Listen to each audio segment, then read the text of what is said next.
Assalamu alaikum, dear students. Today we will study mechanism of development. Development कैसे होती है, इसके लिए पहला आदमी जो है इसका नाम है हैंस डीट्रीश। इसने 1892 में एक एक्सपेरिमेंट किया सीयरचन जाइगोट के ऊपर।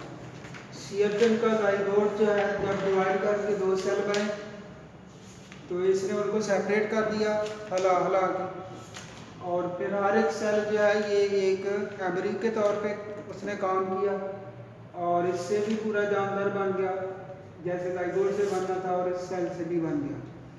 तो यहाँ से उसने ये गैस लगाया कि जाइगोट की डिवीजन से जो नए सेल बनते हैं उनमें भी उतना ही अलग होता है जितना कि जाइगोट में होता है। जाइगोट से पूरा जानदार बनता है तो उसकी डिवीजन से जो डॉटर सेल बने उनसे भी पूरा जानदार बन गया। तो इससे लोगों ने ये अंदाज़ा लगाया कि जाइगोट के अंदर जितना इलम होता है उतना ही इलम उसके डॉटर सेल्स में भी होता है और इस तरह से वो भी पूरा जानदार जो है ये बना सकते हैं। इसके बाद दूसरा आदमी है स्पेमान। तो स्पेमान जो है इसने सैलामेंडर जो एम्फीबियन होता है उसके जाइगोट के ऊपर एक तजर्बा किया।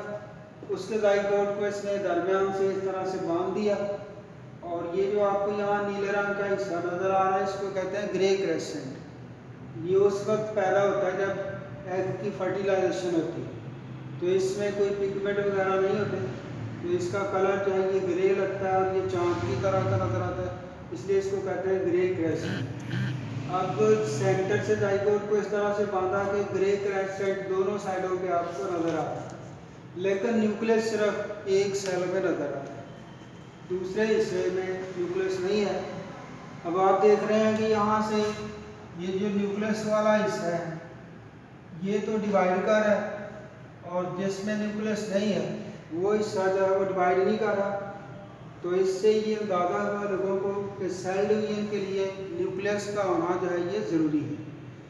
फिर जब यहाँ पे इस तरफ 16 सेल बन गए तो उसने वो जो गिरा लगाई हुई थी उसको ज़रा ढीला किया तो एक न्यूक्लियस जो है ये दूसरी साइड पे भी चला गया। अब इस हिस्से में भी सेल डिवीजन होना शुरू हो गई।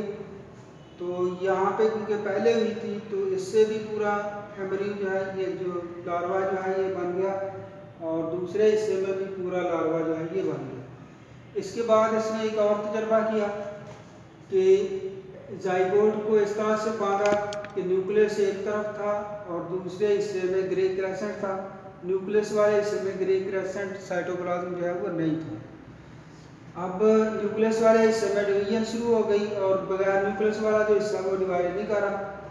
जब इधर से एक न्यूक्लियस जो है ये उस हिस्से में चला गया जहाँ पे पहले नहीं था न्यूक्लियस, तो उस हिस्से में भी डिवीजन शुरू हो गई। अब आप देख रहे हैं कि ग्रे क्रेसेंट सिर्फ निचले हिस्से में था, ऊपर वाले में नहीं था। तो जहाँ ग्रे क्रेसेंट था उस हिस्से में तो नॉर्मल ये लार्वा जो है ये बना, और जिस हिस्से में न्यूक्लियस था लेकिन ग्रे क्रेसेंट नहीं था उसमें डिवीजन तो पहले स्टार्ट हुई लेकिन उससे कंप्लीट लार्वा जो है ये नहीं बन सका, बल्कि एक एबनॉर्मल बॉल ऑफ सेल्स जो है सेलों का एक ढेला सा बन गया जिसकी कोई वाज़ेह शक्ल नहीं थी और एम्ब्रियो से ये बिल्कुल नहीं मिलता जुलता था उस लार्वे से जो कि नीचे वाले हिस्से में बना।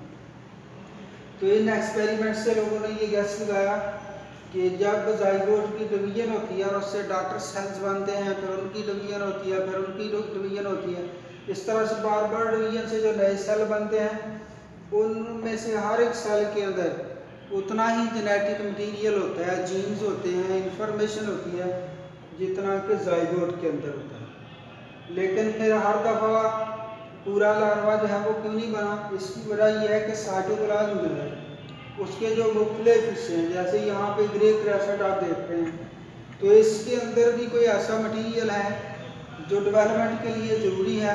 वो जीन्स का सिलेक्शन करता है कि कौन से जीन आगे काम करें और कौन से ना करें। जब हर तरह का साइटोप्लाज्म मौजूद हो तो फिर तो कंप्लीट लार्वे बनते हैं, जानदार की डेवलपमेंट मुकम्मल होती है।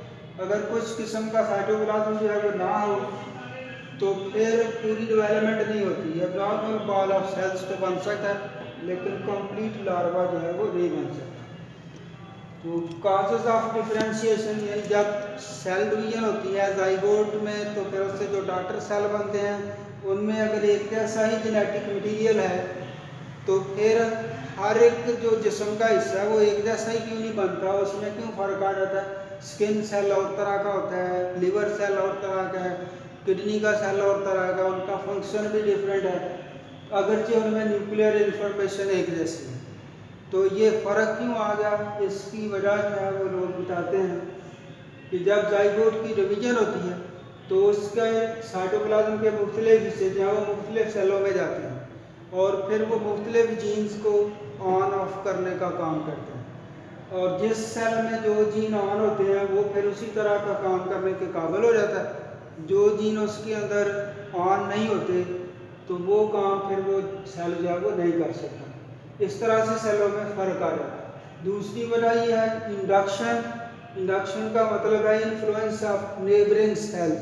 जैसे आपने सुना कि खरबूजे को देख के खरबूजा रंग पकड़ता है, यानी जानदार के ऊपर उसके इर्द गिर्द का जो एनवायरनमेंट होता है उसका भी असर होता है। इसी तरह एक सेल जो है उसके आसपास कौन से सेल हैं उनका भी उसके ऊपर असर होगा, और इस तरह से वो फिर अपने काम के लिए वो उस असर की वजह से स्पेशलाइज्ड होगा, तो फिर बाकी इलाकों से वो, बाकी जिस्म के हिस्सों से वो डिफरेंट होगा। अब इसमें हम पढ़ेंगे रोल ऑफ साइटोप्लाज्म। साइटोप्लाज्म के अंदर मार्फोजेनेटिक डिटर्मिनेंट्स, यानी ऐसा मटेरियल होता है जो शक्ल के तयन में कोई किरदार अदा करता है। तो इसके बारे में यही कहा जाता है कि वो जीन्स को सिलेक्ट करने का काम करता है, और जिस तरह का वो साइटोप्लाज्म होगा उसमें उसी तरह के मार्फोजेनेटिक डिटर्मिनेंट्स होंगे और उसके मुताबिक वो जीन्स का सिलेक्शन करेंगे। इसके बारे में एक जानदार था एसिडियम, तो उसमें ये थोड़ा सा